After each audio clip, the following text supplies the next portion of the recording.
Jordan, we have seen, particularly for the coming of age period, that was the 2016 Democratic Party primary, the most distinct difference between Bernie Sanders and Hillary Clinton came to union endorsement. Whenever the rank and file had an opportunity to endorse, they always endorsed Bernie. Whenever it was the shareholders, as I like to call them, even though they call it a board, but when the shareholders made the decision, it always went to Hillary. Can you talk about the importance of this particular union, the United Auto Workers of America, and the fact that they are a true rank and file union and what that means for other unions going forward? Yeah, I think that politically, the importance is, I mean, the auto industry, it's all over the country, but it's pretty significant in the deindustrialized Rust Belt. And those are obviously swing states. Michigan is the capital of the auto industry. And Michigan, obviously, Trump got it in 16. Biden swung it back in 20. It's still a swing state. But, auto workers, there's kind of a domino effect from auto workers. It's the blue collar worker. So if the auto workers with this new militant leadership in Shawn Fain, the new president, if they feel that they are not getting actual support from they're not going to get real support from the Republicans, but if they think they're not getting support from the party that, supposedly they're champions, he's already withholding an endorsement from Biden, Shawn Fain, which is kind of unheard of for the UAW. He's actually exerting leverage. Maybe the quote unquote progressives in Congress could learn something. So I think that not that every worker is going to do what, the head of the UAW does, but in this case, the workers are actually in simpatico with the leadership. It's usually the opposite, where the rank and file can't stand the leadership. From what I could tell, these workers are renewed under this new president, Shawn Fain. He is speaking with them, updating them regularly. Usually these negotiations are in private. Workers are just speculating what's been offered. He's doing live streams twice a week now. Hey, here's what we're getting. Here's why it's insufficient. So if he doesn't endorse Biden, or they just choose not to endorse, I think that could have a down trickle effect in terms of a lot of these workers, not necessarily voting for Trump, but maybe just not voting for Biden. I like him so much. And what impressed me the most about him was that when he was asked about whether or not what he was planning on endorsing Joe, he automatically made it about what the members would want to do. His first response wasn't anything about him. And that was something that was really telling. He made it very clear that it would be up to them, right. And it wasn't him. And you don't usually hear that. No. And you see that, I've watched most of his live streams, that it's very, very focused on the we and kind of what the members want, and, sharing stories of members struggling. So this is very different. I mean, we're talking within the last 10 years. You've had presidents of UAW, embezzlement, bribery. Yeah. So, he won by a very narrow margin. But also, this is the importance of, we talk about, when I've been on before, like the non-sexy stories. Well, it was a non-sexy story that there was this reform group in the UAW, United Workers for Democracy. And they are what pushed, UAWD is what pushed this new type of UAW election that happened earlier this year, where it was basically, in the past, there was this convoluted thing where basically the bosses basically chose. Whereas now is just a direct election, one member, one vote. And that was the first time that happened because of UAWD. And that's why Fain was elected. So, these non-sexy they seem a little in the weeds, but it's important because I don't think you would have gotten this type of president, and he's setting the agenda. I mean, even little things like the media was aghast. Well, usually at the beginning of negotiations, it's symbolic that the UAW president and the head of the companies do a handshake and a photo op. He didn't do that. No. He threw the contracts in the garbage. He was just doing a live stream in front of a garbage titled Their Proposals. So, yeah, it's all great right now. I mean, the reality is I've covered strikes. First few weeks are great. Then the pain sets in. Workers have to pick up extra work on top of picketing.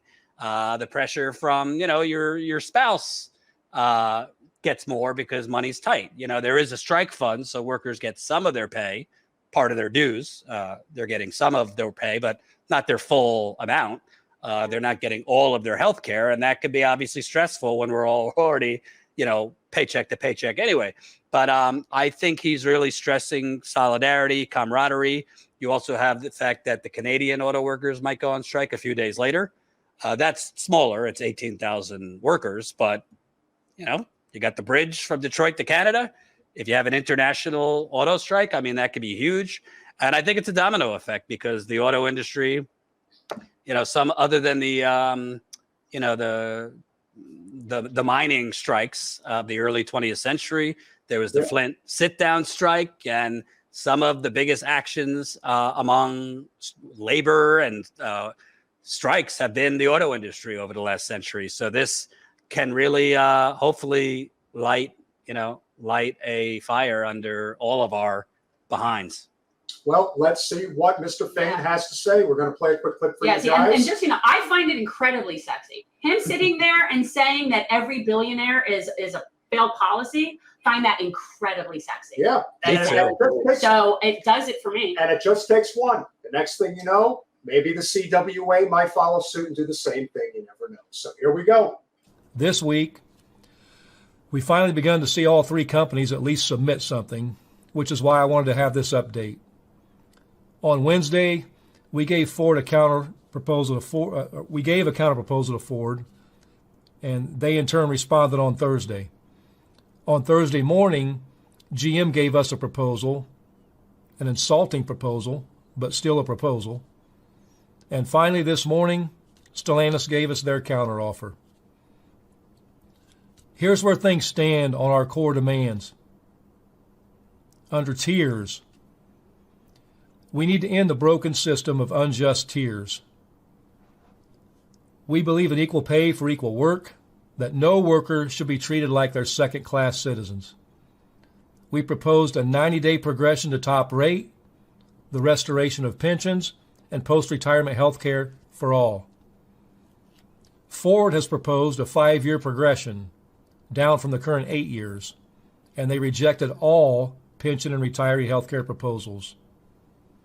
GM proposed a 6-year progression, also rejecting all of our pension and retiree health care proposals. And they want to continue the substandard pay scale for CCA and GMCH workers. Stellantis also wants to keep a 6-year progression to top rate, maintain the tier system by rejecting all pension, retiree health care proposals, and keep the substandard pay with our parts depots. Under wages, in our member demands, we propose significant double-digit pay increases of 40% to match the salary increases of the big three CEOs. To catch up with this brutal inflation and to make up for decades of falling real wages in this industry. Ford has proposed a 10% raise over 4 years with lump sum bonuses that many employees won't be eligible for.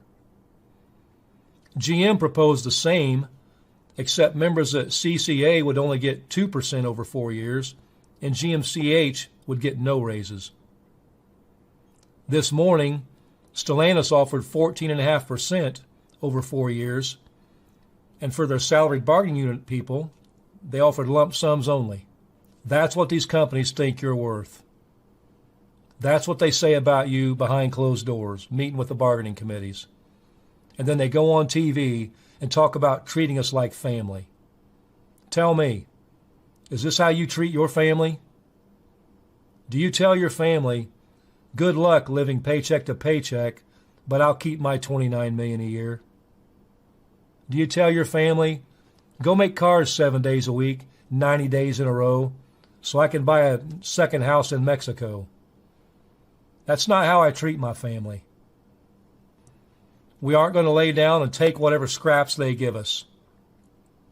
It's time, it's long past time that we stand up. And we're serious about this deadline, and the companies are serious too. Just yesterday, I saw reports of Ford taking out big loans and prepping scabs to work if we go on strike. They're getting ready. So we're getting ready. I love him. I do. I see you sweating a bit. Yeah. I do. I like him so much. It's very. Yeah, no, he's got like a combination of Jimmy Hoffa and Teddy Roosevelt going on. It's like this really interesting. He's just not. But we're living in an era today where, especially people who were born after 1980, where they don't realize that, Fain is a throwback to the way union leaders used to be.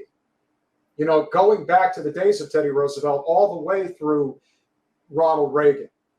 But the moment that the air traffic controllers were fired in the summer of 1981, those types of leaders more or less just disappeared, and they really disappeared under Clinton. Now that somebody like him has come along, it's almost like people don't know how to react to somebody who is saying, walk tall and carry a big stick and always stand with your workers. Right. It is inspiring, to say the least. Yeah. I think also, for all the shit he gets, some of it deserved. I think Fain is kind of mirroring Bernie 2016, but he actually has a leverage point behind him. I mean, all Bernie could really do is run a campaign and, threaten the establishment, but he couldn't I guess he could have, tried to organize a general strike. But my point is he didn't have it wasn't like a union thing where he could go on strike and shut down certain sectors of the economy. This guy is talking the Bernie language. Billionaires don't need to exist, this and that, but he's also at the top of a union that the contract's about to end.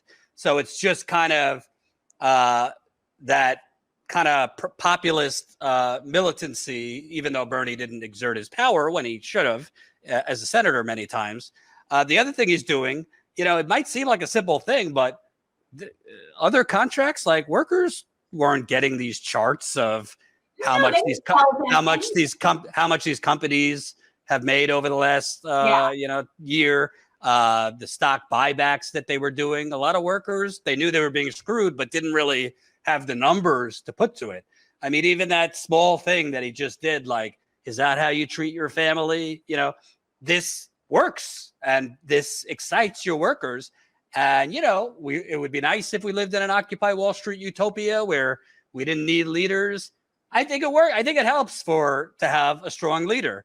And he seems like a strong leader to me. Of course, it remains to be seen how much the follow through is. But at this point, it's unless something magic happens between now and Thursday, they're going to go on strike. It could be a long lasting strike. The media is already starting with the propaganda. This could hurt the economy, which is very tilted towards the workers. Selfishness might hurt the economy, but so be it. I mean, if the economy needs to be hurt to break this fucking economic hellscape, then so be it. These companies have, prepped in terms of, like he said, Ford is taking out a loan. They've upped their supplies, all of them over the last few weeks, but that's only going to take you so far. Laughably, I think it was Ford, is training 1,200 salaried employees, meaning the white-collar pencil pushers, to do hard labor. Yeah, that just doesn't work. John Deere tried that, and there were a lot of accidents and injuries with the salaried people trying to drive the fucking forklifts. So yeah, I think this could go on for a while. And it's different also, not to get so technical, but usually they target one of the big three. This seems to be targeting all of them at once. That's 150,000 workers. Is every single worker going to be out there? No. But even if there's 50,000 workers physically striking in multiple states, that's not something the media could really ignore. And it's also not something, if the Democratic Party is interested in winning, which we're not convinced is the case, it's not something they could ignore either. Thanks for watching. If you want to support our mission to transform politics into service, please like this video, subscribe, follow us on social media, and consider joining our Patreon, where you'll get early access to our interviews as well as other exclusive content. Links are in the description. Peace out.